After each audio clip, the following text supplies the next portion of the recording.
आपण पाहत आहात जनसंवाद न्यूज। वेणेगाव महादेव मंदिर परिसरात मद्यपींचा उच्छाद, पवित्रतेला काळिमा।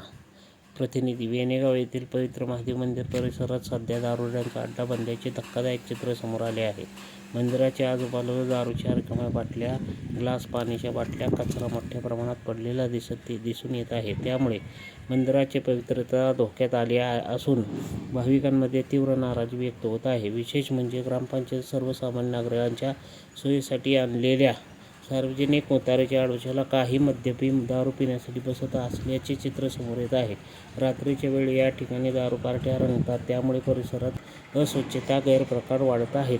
धार्मिक स्थळाजवळ अशा प्रकारचे गैरप्रकार घडणे हे अत्यंत लाजिरवाणे असून प्रशासनाने, भाविकांनी, ग्रामपंचायत प्रशासनाने तातडीने याची दखल घ्यावी, परिसरात स्वच्छता मोहीम राबवावी, लाईटची सोय करावी अशी जोरदार मागणी करण्यात आली आहे।